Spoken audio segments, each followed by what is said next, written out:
आ जाओ बच्चों। आज का पहला टॉपिक हमारा today is 29 of October. 29 of October को जो चीज़ हम डिस्कस कर रहे हैं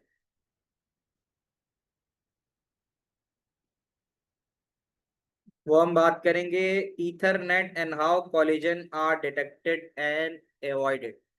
ईथरनेट को समझना है और उसके बाद इसमें ये एक चीज़ होती है कैरियर सेंस मल्टीपल एक्सेस और कॉलिजन डिटेक्शन। ये आज का टॉपिक है।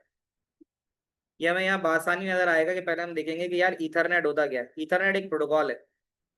ईथरनेट ये जो तुम्हें से कोई अभी लैन केबल के साथ कनेक्टेड है, जैसे मेरा इंटरनेट अभी लैन केबल के साथ कनेक्टेड है। लैन केबल से स्टेबिलिटी रहती है और इंटरनेट अच्छा चलता है। वाईफाई अगर थोड़ा काम भी ना करे, राउटर मसला करे, तो आपका लैन अच्छा चलता है।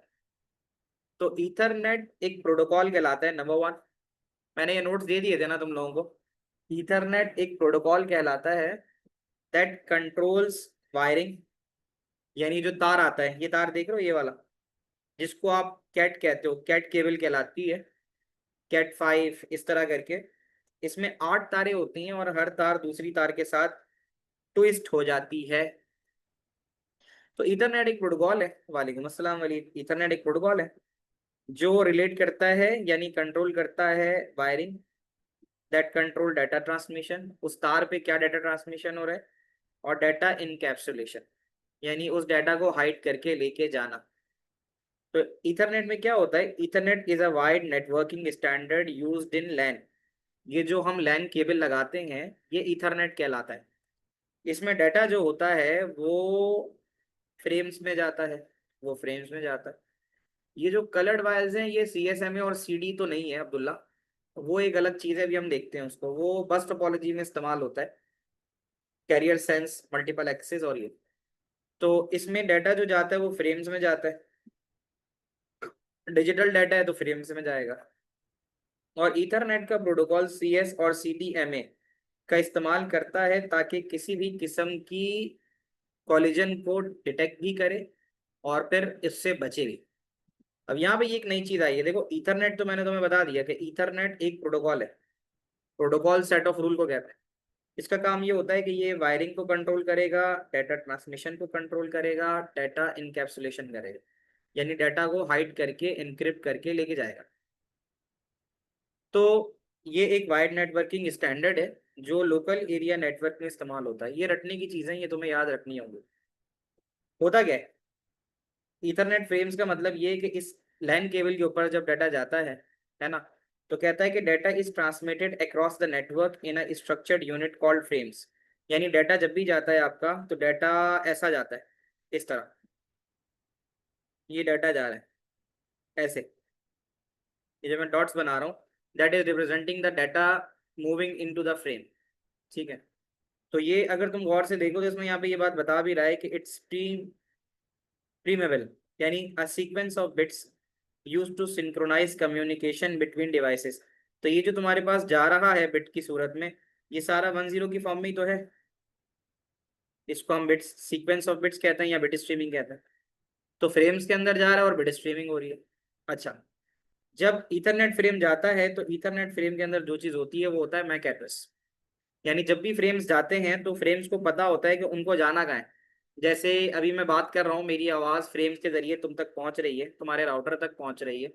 और मेरी आवाज सिर्फ तुम ही सुन सकते हो, तुम्हारे घर का कोई और फर्द नहीं सुन सकता, क्योंकि अभी जूम के साथ तुम ही कनेक्ट हो। तो अपनी डिवाइस के साथ कनेक्ट हो तो तुम्हारी डिवाइस का मैक आईडी है, तभी तो तुम मेरे साथ कनेक्ट हो। तो इसके अंदर सोर्स का मैक एड्रेस होता है, यानी जो डाटा भी मेरी तरफ से जा रहा है वो सोर्स है। ठीक है। The unique ID of the device sending the data. अभी तुम्हारी स्क्रीन के ऊपर मेरी चेंजेस आ रही हैं, ये जो मैं चेंजेस हाईलाइट कर रहा हूँ ये भी फ्रेम की सूरत जा रही है, और जो मेरी आवाज है वो भी फ्रेम की सूरत जा रही है ईथरनेट में। तो ईथरनेट टाइप में कहते हैं indicates the type of data and the size of the payload. Indicates the size, type of data. अब जो डाटा जा रहा है वो किस सूरत में जा रहा है, ऑडियो है, वीडियो है, ये भी चीज आती है। और साइज ऑफ द पेलोड का मतलब होता है कि डाटा कितने साइज का है। अमूमन डाटा 64 KIB का जाता है। जो एक टिपिकल यूनिट है वो 64 KB में डाटा जाता है। और तुम लोगों ने ओ लेवल में पढ़ा होगा पेलोड क्या होता है। पेलोड एक्चुअल डाटा होता है जो ट्रांसमिशन में भेजा जाता है। The actual data being sent, जो एक्चुअल डाटा भेजा जाता है उसको हम पेलोड कहते हैं।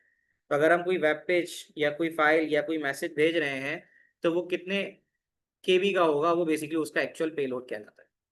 तुम लोग को यहाँ तक बातें समझ में आ रही है? अच्छा, एक सवाल आया, उस सवाल को देख लेते हैं। किसी ने इंडिविजुअल चैट किया, वो चैट में कहाँ ढूंढूं? कोई सवाल अगर किसी ने भी भेजा है, काफी लंबा सा था, तो वो जरा मेन चैट पे भेज दो ताकि सामने आ जाए। तो ना मुझे फिर अलग अलग चैट में करना, ढूंढना मुश्किल हो जाएगा। कभी किसी का मैसेज तो आया था बट वो मुझे नजर नहीं आया। Sir, aren't a lot of question asked for Ethernet because I was doing past paper and they most asked about networking related। सवाल तो देखो, इतना बड़ा चैप्टर है ना, तो हर डिफरेंट चीज से आता है, इसलिए हमें सब पढ़ना है और सभी की प्रैक्टिस करनी है, तो हम छोड़ेंगे तो कुछ भी नहीं। पॉइंट्स तो हमने सारे ही याद करने, ठीक है। अच्छा, तो अब्दुल्ला, ये वाली बात तो मैंने तुम्हें बता दी, तुमने पूछा और मैंने बता दी बात। अब हम जरा आते हैं, जब हम डाटा भेजते हैं ना पैकेट की सूरत में, तो वो जो डाटा जाता है तो उसके अंदर उसको एरर डिटेक्शन के लिए भी चेक किया जाता है कि वो सही पहुंचा है या नहीं पहुंचा। अगर नहीं पहुंचता तो फिर हमें उसको रीसेंड भी करना होता है। ये सारा काम हमारा ईथरनेट फ्रेम्स के अंदर होता है। अब हम चलते हैं अबाउट CSMA और CD की तरफ। कॉलिजन डिटेक्शन, कॉलिजन को डिटेक्ट करना, और कैरियर सेंस मल्टीपल एक्सेस। ये तुम ऐसे समझ लो कि अभी हम देखते हैं कि हमारे पास बुक में एक पूरी इसकी डिस्क्रिप्शन गिवन है। अच्छा, अभी हम स्टार्ट कर रहे थे ना कॉलेजन डिटेक्शन, उससे पहले ईथरनेट के कुछ दो तीन पॉइंट और इम्पोर्टेंट नोट कर लेते हैं। तो हमने एक बात ये देखी थी कि ईथरनेट तो वो होता है जो वायर्ड लैन में इस्तेमाल होता है, ठीक है। तो एक जो ईथरनेट होता है, वो जो एक वायर होता है, वो किस किस चीज़ से मिलके बनता है? एक नोड से मिलके बनता है, ठीक है। नोड से मुराद होता है एनी डिवाइस ऑन द लैन, उसको हम नोड कहते हैं। तो यहाँ पे इससे मुराद, एनी डिवाइस से मुराद नोड में राउटर हो सकता है, स्विच हो सकता है, यानी आपके पास ईथरनेट के लिए किसी राउटर वगैरह का होना जरूरी है। तुमने अपने लैन पे देखा होगा ना, अपने राउटर के ऊपर देखा होगा कि पीछे उसके ईथरनेट की पोर्ट गिवन होती है, ऐसा है। मैं अगर तुम्हें यहाँ दिखाना चाहूँ तो मैं दिखाता हूँ, एक मिनट मुझे देना। जैसे अगर इनसाइड यानी back of the router, back of the switch देखो, तो तुम्हारे पास इसकी केबल गिवन होती है। तो बैक ऑफ अगर राउटर की बात करें, तो आप सब ये देख लो। तो उसने ये बोला ना कि ईथरनेट के लिए आपके पास एक नोड होनी चाहिए। नोड का मतलब होता है कोई भी डिवाइस, ताकि उसमें ईथरनेट पोर्ट लगा सको। ये तुम लोग देख रहे होगे, ये सारा तुम्हारा राउटर है। राउटर के पीछे ईथरनेट की पोर्ट है, ये आप सबके पास होगी। ब्लू कलर की वो होती है जहाँ जहाँ पे डाटा आके केबल लगती है, और येलो से फिर वो आउटपुट आगे निकलती है, यही आपके पास है। फिर उसके बाद जो दूसरी चीज आगे बता रहा है, वो बता रहा है Ethernet cable. Ethernet cable, Ethernet cable yellow, grey, black, इस तरह की आप लोगों के सामने आती हैं। ये सारी देखो, ये सारी ईथरनेट केबल ही हैं। ये सब की सब लोकल एरिया नेटवर्क में इस्तेमाल होती हैं, और ये कनेक्ट करती हैं डिवाइसेस को एक दूसरे से। अभी मेरे लैपटॉप पे एक पोर्ट लगी हुई है, दूसरी राउटर पे लगी हुई है, ऐसे ही है।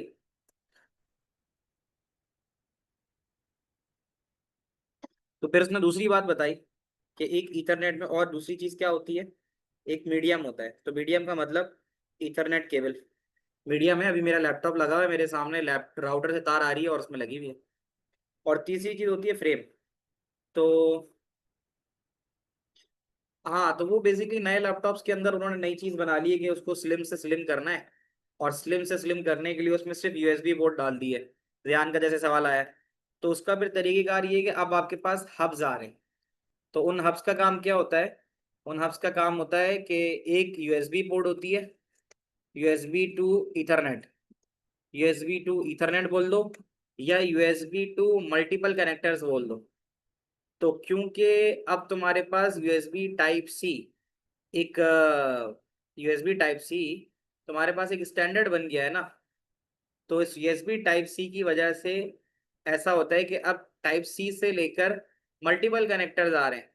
अब आप ये देख सकते हो कि क्योंकि उसमें जो तुम कह रहे हो ना न्यू लैपटॉप्स, तो न्यू लैपटॉप में स्लिम होने की वजह से ये वाला जो कनेक्टर होता है, ये जो लैन कनेक्टर होता है, ये थोड़ा सा अगर तुम देखो तो थोड़ा सा थिक है।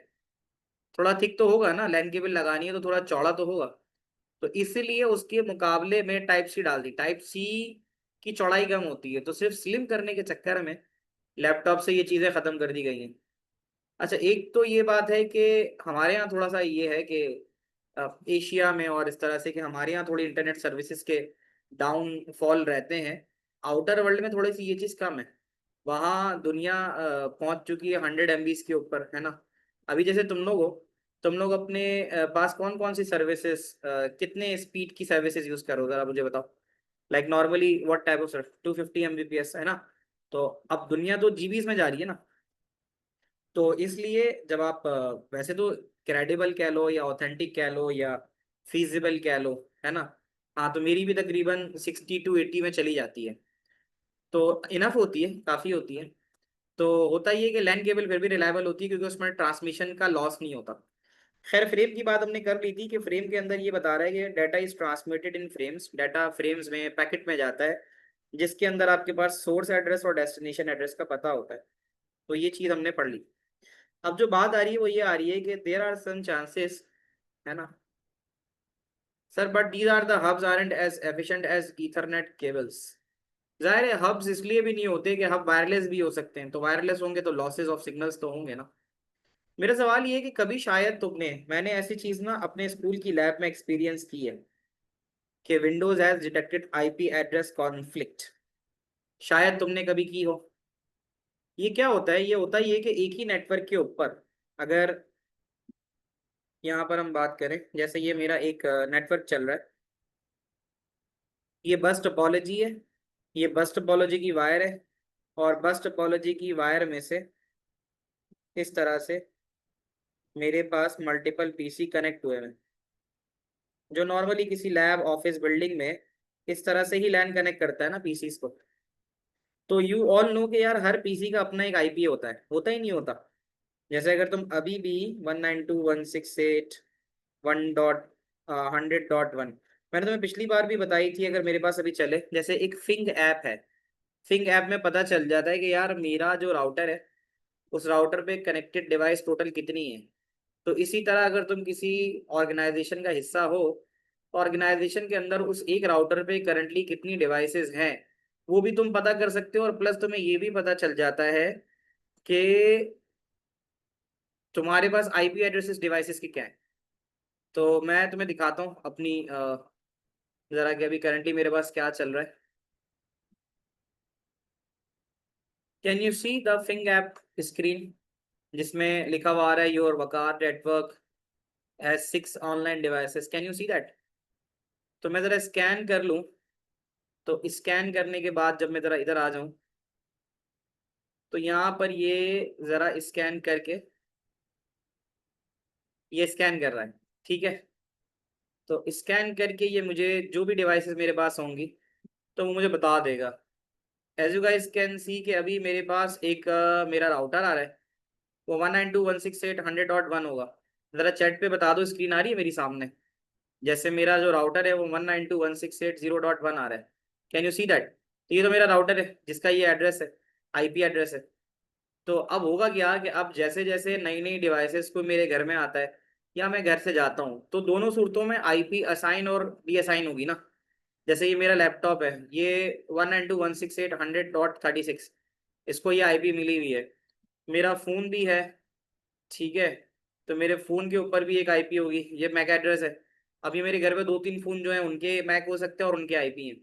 तो एक को 137 मिल गई फ़ोन को, एक और फ़ोन है उसको 134 मिली है। तो ये देखो, ये राउटर मेरा डिवाइसेस को आईपी असाइन कर रहा है, और हर डिवाइस जो लगी हुई है उसका एक मैक एड्रेस भी है। तो मैक एड्रेस और आईपी एड्रेस दोनों सिंक्रोनाइज होके चलते हैं ताकि डाटा जो है वो सही जगह पहुंच जाए। बात यहाँ से निकली थी कि मेरे पास मेरा डाटा आ रहा है और इसी तरह तुम्हारे पास तुम्हारा डाटा आ रहा है। हम लोगों के पास अपनी फैमिली मेंबर्स का डाटा नहीं आ रहा है, ऐसे ही है ना। यानी अगर अम्मी को कोई मैसेज कर रहा है, खाला मैसेज कर रही होंगी, तो खाला का मैसेज हमारे मोबाइल पे नहीं आएगा, है ना। अप्पा को चाचा कर रहे होंगे तो चाचा का मैसेज हमारे मोबाइल पे नहीं आएगा। क्यों? क्योंकि हम सबको अपने अपने गिवन आईपी एड्रेसेस दिए गए हैं और हमारे पास मैसेज पहुंच रहा है। बट इस चीज को कोई ना कोई ऐसा प्रोटोकॉल होगा जो बचाता होगा। भाई सारा डाटा जमा तो हो, डिफरेंट मैक एड्रेसेस की वजह से ये काम हो रहा है, लेकिन जब राउटर पे आता है सारा डाटा, तो राउटर पे आके जमा तो एक ही जगह होता है ना। तो राउटर का काम होता है ना कि इस बात को देखना कि यार जो डिफरेंट टाइप्स ऑफ मैसेजेस आ रहे हैं, डाटा पैकेट आ रहे हैं, फ्रेम आ रहे हैं, वो एक दूसरे से टकराए ना, वो एक दूसरे से टकराए ना। तो यहाँ पे यही बात समझाने की कोशिश की जा रही है कि जब आप इथरनेट का इस्तेमाल करते हो तो ऐसा हो जाता है कि एक आईपी एड्रेस जो पहले किसी डिवाइस को दिया गया हो, अगर वो डिवाइस लेट सपोज ऑफलाइन हो गई, तो वही आईपी तुमने किसी और को दे दिया, और फिर थोड़ी देर में जो पिछली वाली ऑफलाइन होती वो दोबारा ऑनलाइन हो गई, तो वो बोलेगा नहीं यार ये तो मुझे दिया गया था, इजंट इट। तो उसी उसी कहानी के चलते तुम्हारे पास ये एक मैसेज आएगा, ये एक मैसेज आएगा, इसको पढ़ो। Another computer on this network has the same IP address as this computer. Contact your network administrator for resolving this issue. करना कुछ नहीं होता, राउटर को रीस्टार्ट करना या रिफ्रेश करना होता है, ये मसला हल हो जाता है। कहानी ये बता रहा है इस कॉन्फ्लिक्ट के आने की वजह कि दिस में अगर if device on the same network have been given the same IP address without a unique IP address. IP, हर आईपी यूनिक होना चाहिए, मेरा, तुम्हारा, अम्मी का, अब्बू का, सबका अलग अलग होना चाहिए, है ना। तो अगर आईपी यूनिक नहीं हुआ तो फिर हम कनेक्ट नहीं कर पाएंगे नेटवर्क से, क्योंकि फिर दो डिवाइसेस सेम आईपी के साथ आके कनेक्ट करने की कोशिश करेंगी, और फिर वो हमारे लिए मसला हो जाएगा। ऐसा है कि नहीं है? जैसे मैं तुमसे बोलूं कि तुमने कोई कुरानदाजी की, तुमने कहा भाई अपने अपने कूपन लेकर आ जाएं, और कूपन लेके आने वाले को मैं इनाम दूंगा। पता चला जो कूपन लेके आए दो लोग एक जैसा कूपन लेके आ गए, अब तुम बोलोगे ना यार दोनों में से कोई एक सही है एक नहीं है, सही है। तो ये होता कहाँ पर है? This is most likely to occur on a LAN where dynamic IP addresses may have been used. अब यहाँ पर एक नई चीज आ गई, डायनामिक। डायनामिक आईपी होती क्या है? डायनामिक आईपी होती है जो बार बार चेंज हो रही होती है, ठीक है। उसकी मिसाल मैं यही तुम्हें बताऊं कि डायनामिक आईपी से मुराद है, तुम डाटा बंडल यूज करते हो ना, तो तुम जब बाहर कहीं निकले हुए होते हो, जा रहे हो, ट्रैवलिंग कर रहे हो, तो अगर तुम ट्रैवल करते हुए व्हाट्सएप कॉल कर रहे हो तो क्या एक्सपीरियंस करते हो कि डिले आ रहा है या कभी कभी कॉल ड्रॉप हो रही है? Have you experience these types of things? Drop होती है, फिर थोड़ा अरसा, थोड़ा टाइम, सेकंड्स गुजरते हैं, फिर दोबारा स्टेबिलिटी आ जाती है। ऐसा होता क्यों है, कोई बताएगा? ऐसा क्यों होता है? अच्छा खासा तो घर में बैठते हैं, घर पे तो व्हाट्सएप सही चलता है, लेकिन जब बाहर कहीं मूवमेंट करते हैं तो फिर क्यों ऐसा होता है? अब्दुल्ला कहता है लो सिग्नल। और कोई इसका जवाब दे सकते हो टेक्निकली? मेरे पास इसका टेक्निकल आंसर है। जब हम घर में बैठे हुए होते हैं ना तो हमारी आईपी एड्रेस स्टेटिक होती है, होती नहीं होती? जब हमारे पास, हाँ बिलाल ने देखो सही बात की ना, देखो मैं घर में बैठा हूँ, अभी मेरा आईपी तुमने देख लिया, 100.192.168.100.34 है। मेरा आईपी मैं जब कॉल पे बात कर रहा हूँ तो वो बदल नहीं रहा है, वो 34 स्टेबल है। लेकिन तुम गौर करो कि जब तुम डाटा बंडल पे होते हो, तो डाटा बंडल पे तुमने गौर किया होगा तुम्हारे पास टावर्स होते हैं, है ना। हर 5 किलोमीटर पे, 3 किलोमीटर पे, डिपेंड करता है, इंफ्रास्ट्रक्चर है। तुम किसी रोड के ऊपर सफर कर रहे हो, किसी रोड पे सफर कर रहे हो, तो वो रोड जा रहा है कोई 50 किलोमीटर का जा रहा है, तो 50 किलोमीटर के सफर में जब तुम निकलोगे तो तुम जैसे ही इधर पहुंचोगे, अपनी गाड़ी, तुम्हारी गाड़ी है ना, अब तुम्हारी गाड़ी जब वहां से यहाँ पहुंचेगी, इस जगह पहुंचेगी, तो क्या जो पिछला वाला टावर है उसी से कनेक्ट रहेगी? बताना मुझे। नहीं रहेगी ना, मतलब with the passage of time जब वो यहाँ रहेगी तो इन दोनों में से किसी टावर से इंटरनेट कनेक्ट होगा, उसको एक आईपी मिल जाएगी। जब वो यहाँ जाएगी तो उसको इनमें से कुछ मिल जाएगा, उसको एक और आईपी मिल जाएगी। तो यहाँ तेजी के साथ आईपी चेंज हो रहा होगा, है या नहीं है? तो उस कॉन्फ्लिक्ट आने की वजह से, because different tower have the different IP, different tower तुम्हें डिफरेंट आईपी असाइन करेंगे, और ऐसे ही होता है। तुम ये काम करके देख लेना, अभी अपना आईपी चेंज कर लो, अगर थोड़ी देर बाद घर से बाहर निकल के डाटा बंडल पे आओ, तो डाटा बंडल पे तुम चेक कर लेना तुम्हारा आईपी मुख्तलिफ होगा। या अगर कहीं ट्रैवलिंग कर रहे हो तो देख लेना, तो हर थोड़ी देर बाद, 15 मिनट बाद तुम जिस जिस टावर से कनेक्ट हो गए, क्योंकि हर वक्त तुम एक टावर से कनेक्ट तो नहीं हो सकते ना, जैसे जैसे सफर तय करते जाओगे दूर होते चले जाओगे। अभी तुम इस टावर से कनेक्ट हो, जब तुम दूर हो जाओगे तो तुम इस टावर से कनेक्ट हो जाओगे, because it will connect you to the nearest tower. तो नियरेस्ट टावर से कनेक्ट होने की वजह से तुम्हें डायनामिक आईपी मिलता चला जाएगा। तो फिर ऐसा हो जाता है, ऐसा हो जाता है कि जब आईपी असाइन होती हैं, क्योंकि तुम वहां पर हर वक्त तो रहने वाले हो नहीं, तो कह रहे हैं dynamic IP addresses are temporary, क्योंकि वो तो उस वक्त जो डिवाइस उस रेंज में टावर पे आई हुई होती है सिर्फ उसको दे दिया जाता है। तो अगर एक डिवाइस को तुमने डायनामिक आईपी दिया, वो डायनामिक आईपी उस डिवाइस के पास थी, वो थोड़ी देर के लिए उस रेंज से बाहर निकली, आपके पास पीछे दूसरी गाड़ी आ गई, दूसरी डिवाइस आ गई, वो कनेक्ट हो गई, अचानक जो पहली वाली थी वो वापस उसी रेंज में आ गई, तो मे बी पॉसिबल उसको रिफ्रेश होने में टाइम लगता है, बट स्टिल पहली वाली के पास वही पुरानी आईपी होगी, तो देयर इज अ चांस कि कॉलिजन वहां पर आ जाए। क्या कहते हो, ये बात समझ में आती है? तो ये देखो यहाँ पे सारी कहानियां मैं तुम्हें जो बता रहा हूँ ना, मैं यहाँ लिखी हुई भी हैं कि देयर इज अ चांस कि जो है डायनामिक आईपी एड्रेस टेम्पररी होता है और वो किसी डिवाइस को दिया गया हो। Unfortunately another device using static IP address may already have the same IP. तो ऐसा हो सकता है कि कोई स्टैटिक आईपी के साथ चेंज ना होने वाली आईपी के साथ उसके अंदर आ जाए और उसको भी वही सेम आईपी दी गई हो। तो ये बात मैं पहले भी बता चुका था कि इस तरह के मसले से हल निकालते हो तुम छोटा सा काम करके कि दोबारा से राउटर को रीस्टार्ट करते हो।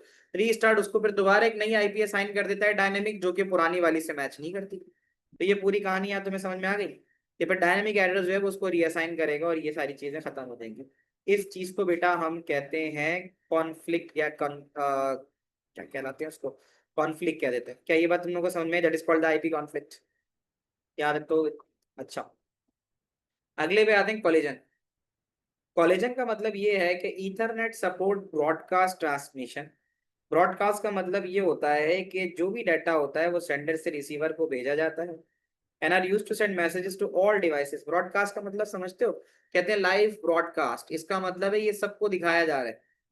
ब्रॉडकास्ट का मतलब होता है कि मैसेज सबको भेजा जा रहा है। ऐसे ही है ना, जैसे मैच कहते हैं, मैच देखना है तो तुम भी मैच अपनी स्क्रीन पे देख रहे हो एक तरफ बैठ के दुनिया के कोने पे, मैं दूसरे कोने पे बैठ रहा हूँ। तो ब्रॉडकास्ट का मतलब ये होता है कि जो जो भी मैसेज, जो भी ट्रांसमिशन है वो सबको दिखाई जा रही है।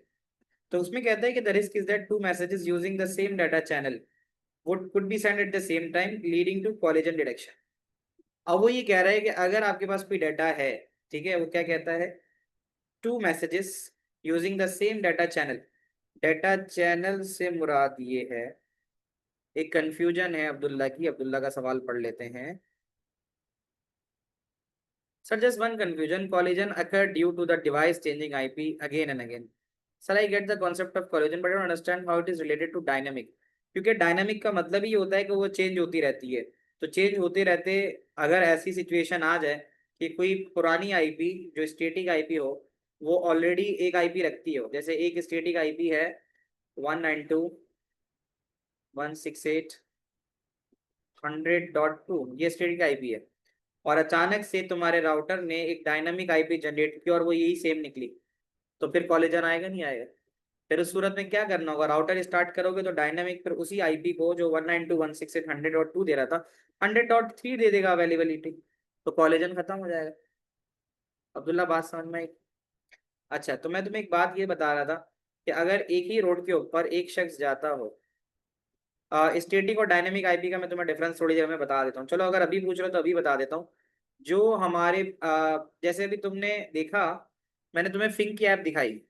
चलो यहाँ पे तुम्हारा ये वाला कॉन्सेप्ट भी साथ साथ हल करा देते हैं। स्टैटिक और डायनेमिक आईपी नाम से जाहिर हो रहा है, स्टैटिक वो चीज होती है जो चेंज नहीं होती। क्या ये बात मानते हो? स्टैटिक आईपी वो होती है जो चेंज नहीं होती। अमूमन तुम लोग सब अपना अपना अपने अपने पीसी के ऊपर फिंग ऐप करके देखो, या उस पे मोबाइल पे कर लो। तुम्हारा जो राउटर है ना उसको यही, जो हुआवे के राउटर होते हैं ना, हुआवे के राउटर पे 192.168.100.1 उनको एक फिक्स स्टैटिक आईपी दी जाती है। अगर तुम्हारा टीपी लिंक का होगा तो 192.168.15.1 होगा, किसी का 19 टेंडा का होगा तो 192.168.10.1 होगा। ये तुम जरा चेक कर लो अपने पास तुम लोग सब ना। तो ये तुम्हारे अमूमन राउटर के आईपी एड्रेस होते हैं और ये फिक्स होते हैं। 192.168.100.1 हमेशा रहेगा। बट ये जो मेरा लैपटॉप है, ये जो डेस्कटॉप है मेरा, इसका करंट आईपी एड्रेस 192.168.100.36 है।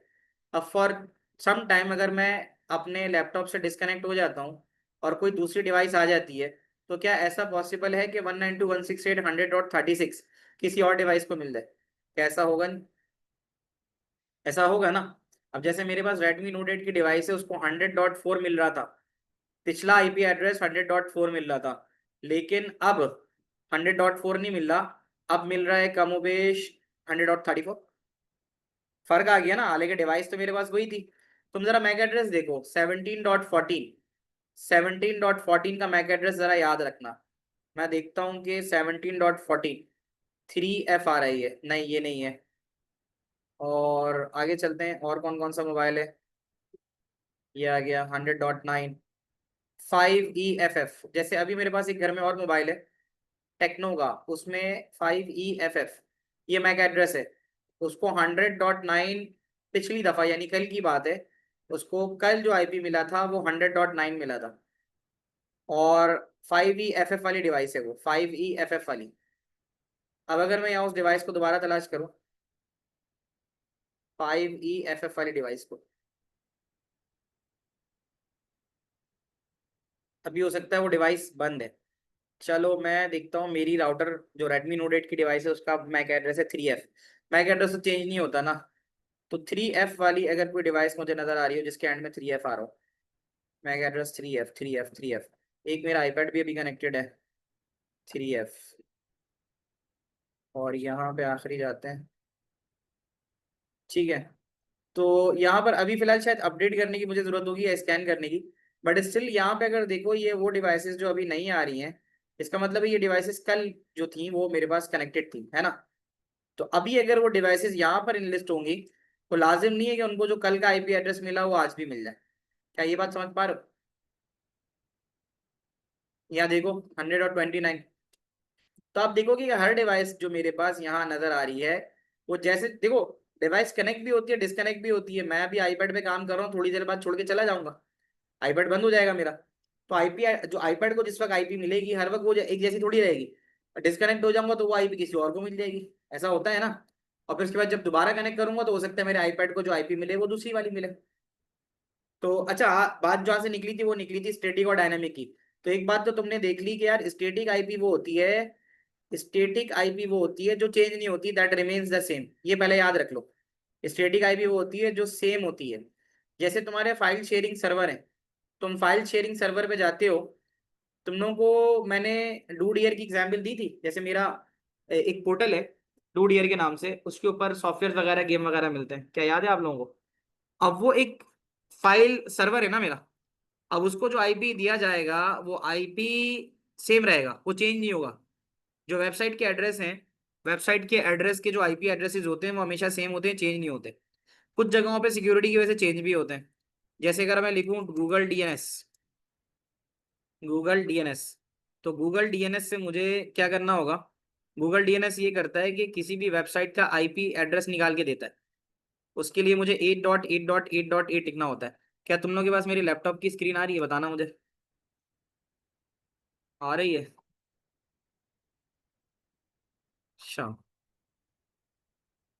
888 लिखने से ना गूगल डीएनएस आ तो जाता है, अब ये क्यों मसला कर रहा है ये समझ नहीं आ रहा।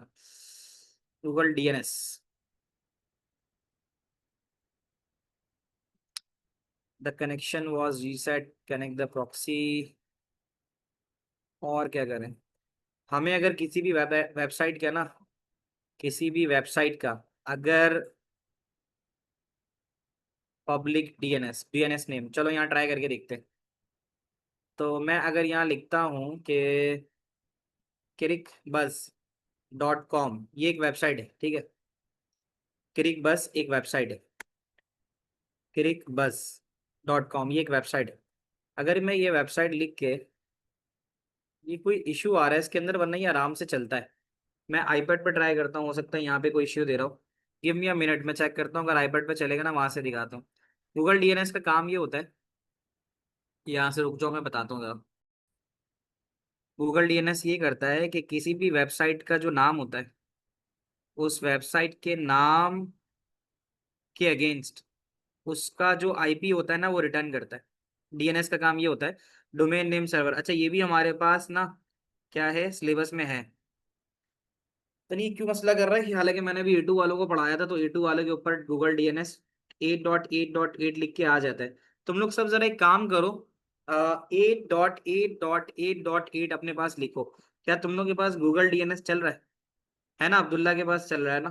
कि मेरे पास कोई ना कोई आईपी कॉन्फ्लिक्ट होगा। अब्दुल्ला मैं तुम्हें एक्सेस दे रहा हूँ, तुम स्क्रीन शेयर करो, अपनी स्क्रीन शेयर करो। हाँ अब्दुल्ला शेयर करो स्क्रीन। 8.8.8.8 है ना? तुम लोग के पास काम कर रहा है, मेरे पास इशू आ रहा है, मसला नहीं है, हमें तो समझना है। किसी के पास भी चल जाए। अब देखो क्रिकबाज आ गया, अब्दुल्ला ने देखो गूगल डीएनएस लिखो तुम लोग, ठीक है। नहीं अब्दुल्ला लगा के रखो उसको। गूगल डीएनएस लिखोगे तो तुम्हारे पास ये जैसे अब्दुल्ला ने खोला है ना, इस तरह से स्क्रीन आ जाएगी। क्रिक बस लिख के इंटर करो तो तुम्हारे पास एक आईपी आएगा। देखो क्रिक बस लिख के रिजॉल्व किया ना, इसने आईपी दे दिया। तो अब अब्दुल्ला इसको 13.235.191 और 202 को सिलेक्ट करके गो टू करके देखो इसको। हाँ, इसको गो टू करके देखो, ये तुम्हें डायरेक्ट क्रिक बस की वेबसाइट पे लेके जाएगा। इसका मतलब है इसने तुम्हें क्लिक बस एक जो वेबसाइट है, वेब सर्वर है, इस पे राइट क्लिक करके इस पे गो पे जाके देखोगे तो ये तुम्हें डायरेक्ट लेके जाएगा। हाँ, कॉपी कर लो या गो टू भी कर लो। हाँ, तो ये देखो क्लिक बस पे लेके आ गया तुम्हें। देखा तुम लोगों ने? तो डीएनएस डोमेन नेम सर्वर है। तुम लोग और मैं, हम सब अपने मोबाइल फोन के ऊपर नंबर को नाम से सेव करते हैं, क्योंकि नाम याद रह जाता है, नंबर याद नहीं रहता।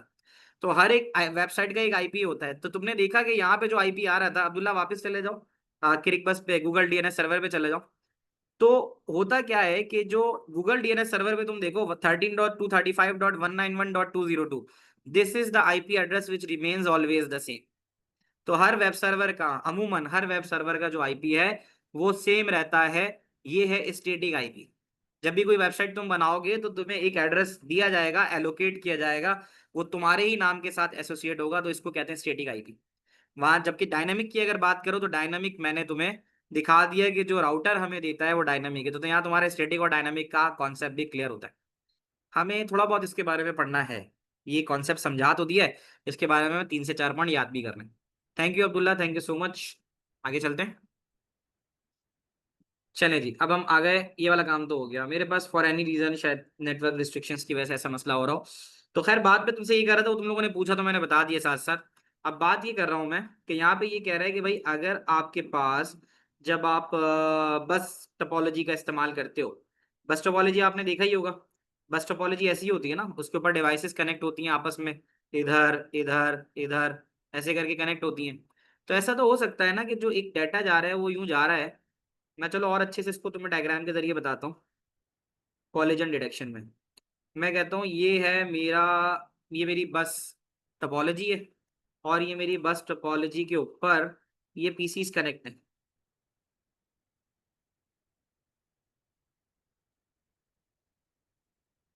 और मैं इसकी ऐसी भी मिसाल देता हूँ कि ये एक रास्ता है और ये कमरे हैं। ये एक रास्ता है, ये कमरे हैं। अच्छा, इस एक रास्ते पे एक ही टाइम में डाटा जा सकता है, समझ लो। तो अगर ये वाला बंदा कहता है कि यार मुझे डाटा इसको भेजना है ना, ये कहता है मुझे डाटा इसको भेजना है, तो जब इसको इसको डाटा भेजना होगा ना, इसको भी भेजना सही है। और मिसाल के तौर पर हो सकता है एक डाटा यहाँ से आ रहा हो जो इस जगह जाना हो। ऐसा भी तो हो सकता है ना कि एक डाटा यहाँ से आ रहा हो जो इधर को जाना हो। तो अब अगर ये इसको भेज रहा है और ये भी इसको भेज रहा है, इस दियर चांस कि यहाँ कोलिजन हो जाए, होता हुआ नजर आ रहा है तुम, टकराव हो सकता है। वो कह रहे हैं ना यहाँ पे कि the risk is the two messages using the same data channel. Data channel का मतलब तो यही है ना, ये जो मैंने बनाया है लाइट ब्लू सा, ये बेसिकली डाटा चैनल है। डाटा चैनल से मुराद ये वो वायर है जिस पर डाटा जा रहा है। और अगर आपके पास दो मैसेजेस उसी एक सेम डाटा चैनल के ऊपर जा रहे हैं तो चांसेस है कि कॉलिजन हो जाए। क्या ये बात समझ रहे हो? ये बड़ी आसान सी एग्जांपल है। थिंक ऑफ अ सिचुएशन के एक पाथवे है और तुम अपने कमरे से निकलते हो और सामने से भी कोई बंदा जा रहा है, तो अचानक से निकल कर टकराओगे नहीं टकराओगे? ऐसा होता है ना, अचानक एक बंदा यूं तेजी से आ रहा है, दूसरा बंदे ने दरवाजा खोल के आगे आ गया। थिंक ऑफ अ सिचुएशन कि तुम कमरे से निकल रहे हो और एक बंदा तेजी से यहाँ जा रहा है, क्या होगा तुम दोनों के दरमियान? टकराव हो जाएगा। तो यहाँ से यही बात बता रहा है। तुमने देखा होगा, अच्छा इसकी एक और एग्जाम्पल हो सकती है, जो हम गाड़ियां जब चलाते हैं रोड पे, तो रोड के ऊपर जब हमारे पास, जैसे हम इस रोड पे जा रहे हैं और अगर हमें स्ट्रेट जाना है, जैसे ये समझ लो कि गाड़ी यहाँ से आ रही है और हमें ऐसे जाना है। तो एक होता है ना कि हम आगे जाने से पहले यहाँ रुक के जरा लेफ्ट राइट देखते हैं कि यार कोई आ तो नहीं रहा हमारे अंदर, टकरा तो नहीं जाएगा। तो इसी तरह हमारे अंदर भी एक चीज लगी होती है, that is called carrier sense multiple access with collision detection.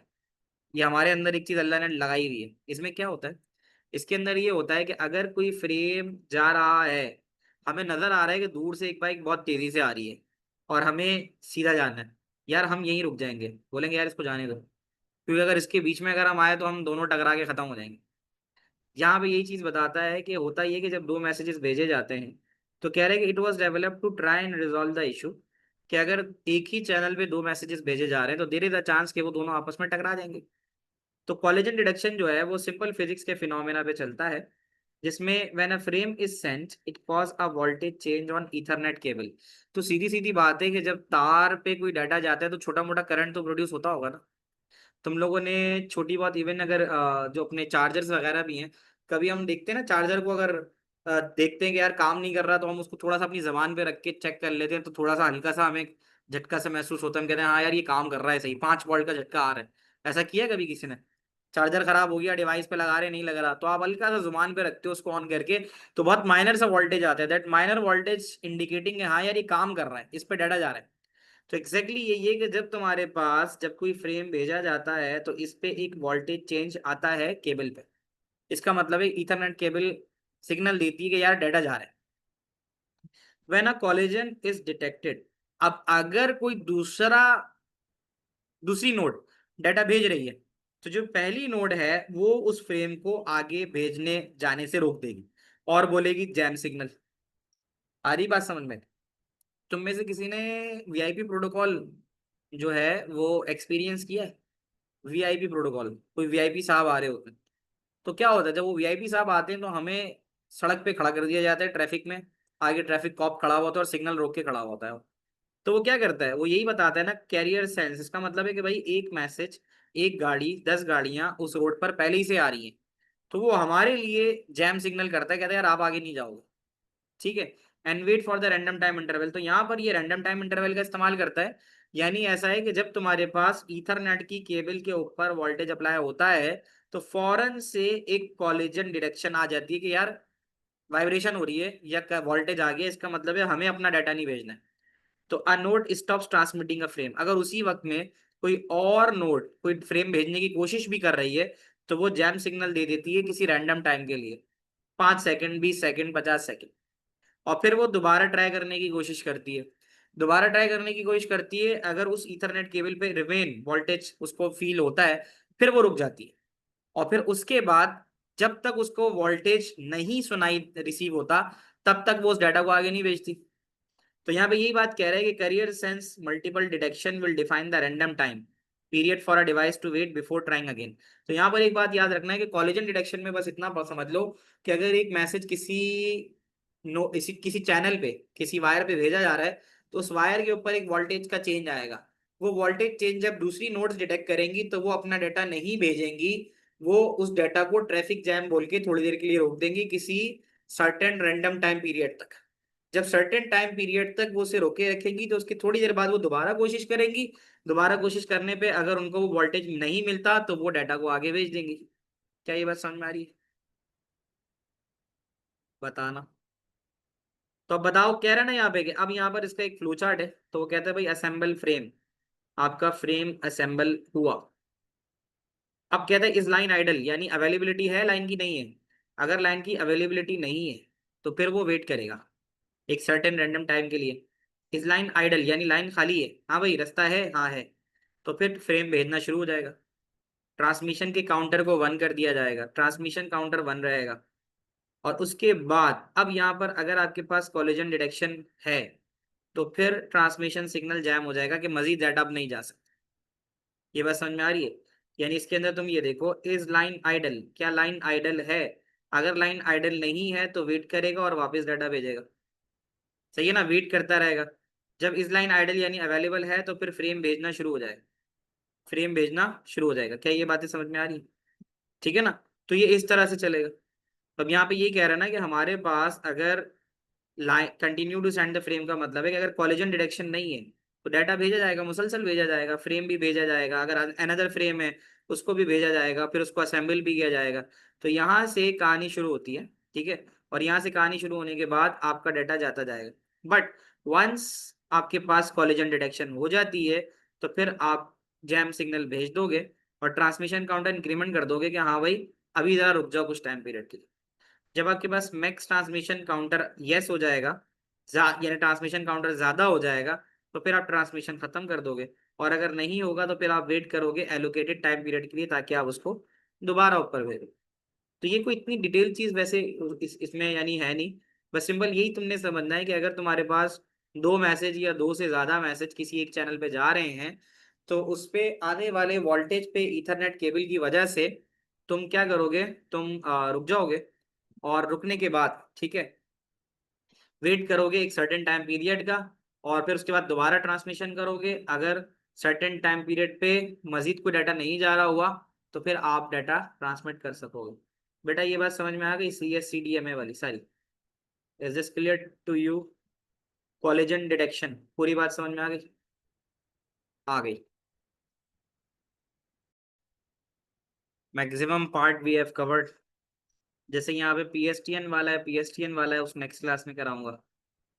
ठीक है, पीएसटीएन वाला रह गया तुम्हारा। बाकी हमने ऊपर से अगर गौर से देखोगे तो सभी कर लिए। तो अभी जैसे मैं तुम्हें आईपी एड्रेस के बारे में बता रहा हूँ, और इवन हम यूआरएल वगैरह का भी आज कर लेते हैं। तो पहले जरा मैं यूआरएल का तुम्हें करा देता हूँ। तो यहाँ जरा देखो, explain how uniform resource locator URL is used to locate resource on world wide web and the role of domain name service। ये भी थोड़ी देर पहले ही हमने करके देखा है अभी की क्लास में। यूआरएल का मतलब होता है कि तुम किसी भी वेबसाइट का नाम लिखते हो यूआरएल के ऊपर। वो अभी हमने बात की थी ना अभी, अब्दुल्ला ने भी हमें करके दिखाया कि मैं यहाँ पे अगर लेट सपोज लिखता हूँ क्रिक बस, मैं लिखता हूँ CRICBUZZ, नाम हमें याद रहता है तो क्रिक बस हमने लिख दिया, तो नाम से वेबसाइट सामने आ जाती है। ये नाम से वेबसाइट सामने आ गई, क्रिक बस। नाम डाला, नाम के अगेंस्ट एक आईपी होगा, और वो डीएनएस यानी डोमेन नेम सर्वर। पहली बात तो ये कि ये जो ऊपर मैंने लिखा है इसको हम यूआरएल कहते हैं, यूनिफॉर्म रिसोर्स लोकेटर। ये जो पूरा https://www.crickbus.com है, इसको पूरा यूआरएल कहते हैं। ये वो एड्रेस होता है जिसके जरिए हम किसी भी वेब सर्वर तक पहुंचते हैं। ठीक है, तो एक तो ये बात आ गई। अब अगर मैं ट्राई करूँ गूगल डीएनएस, अपने पास शायद अभी चल जाए, पहले तो नहीं चल रहा था।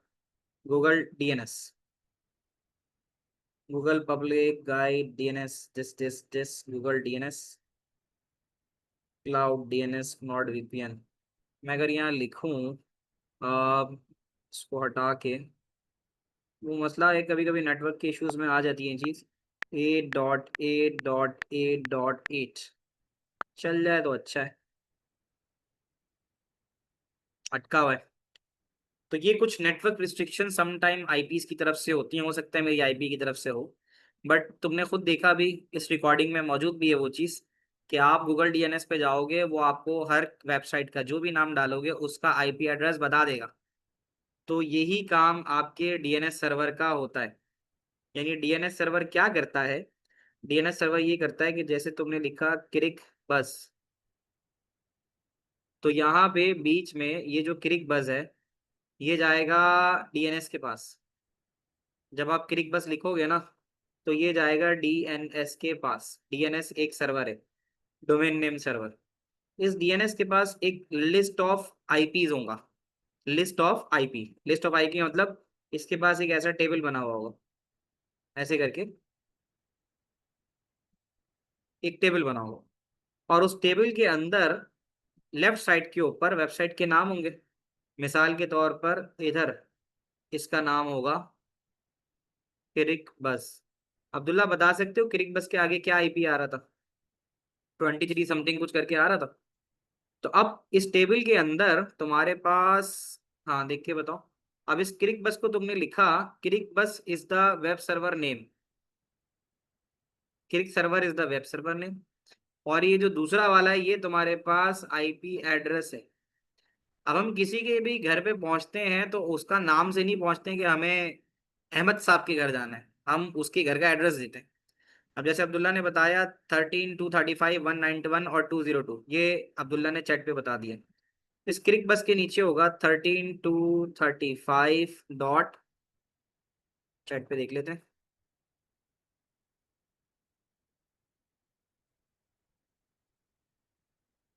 13, 235.191.202।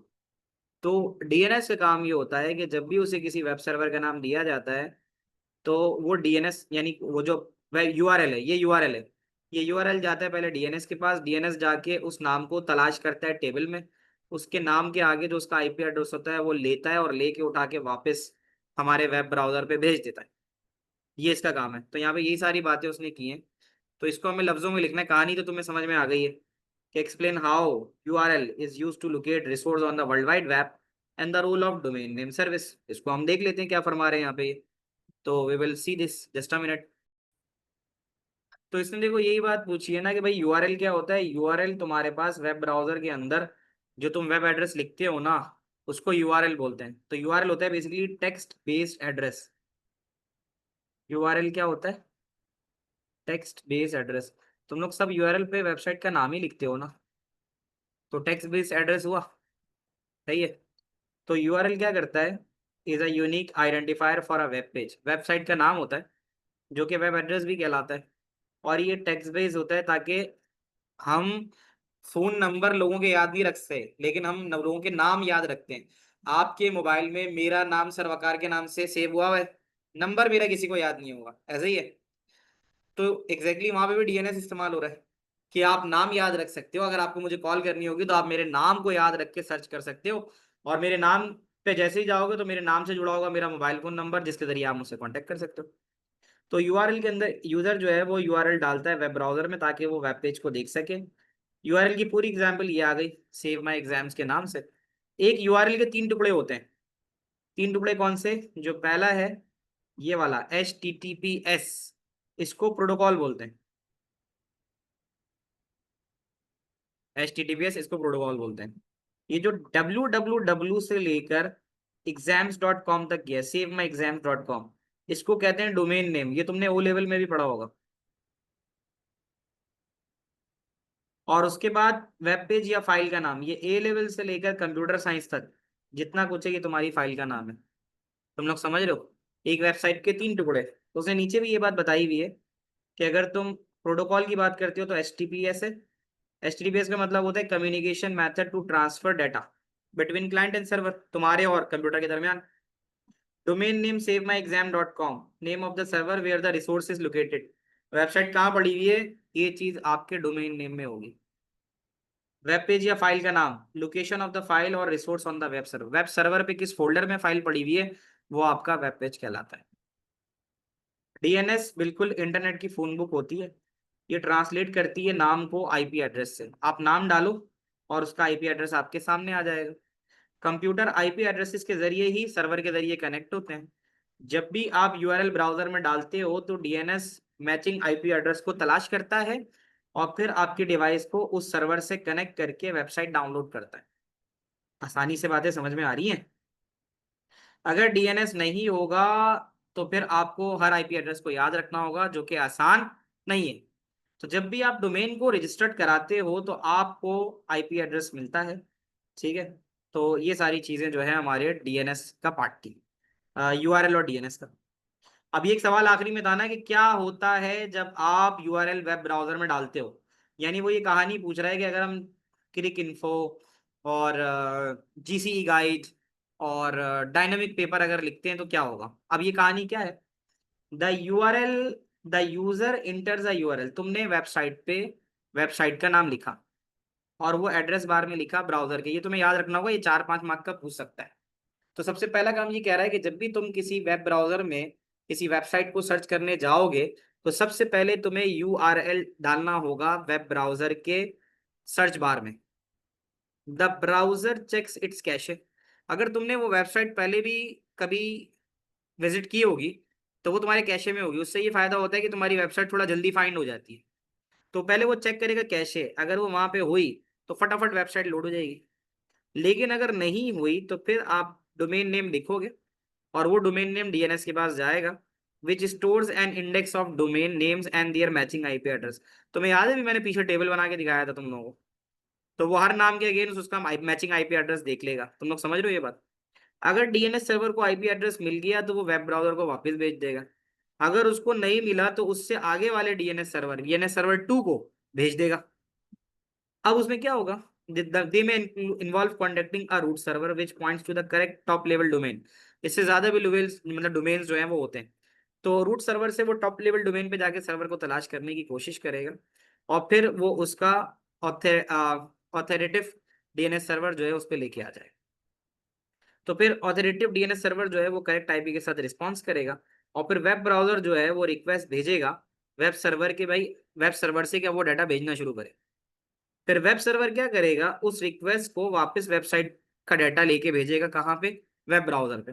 और फिर वेब ब्राउजर फाइनली उस डाटा को, रेंडर का मतलब है ट्रांसलेट करना, और फिर उसको ट्रांसलेट कर देगा उस फॉर्म में जिसे तुम समझते हो, और तुम्हारे सामने पूरी की पूरी वेबसाइट आ जाएगी। क्या तुम लोग ये बात समझ पा रहे हो?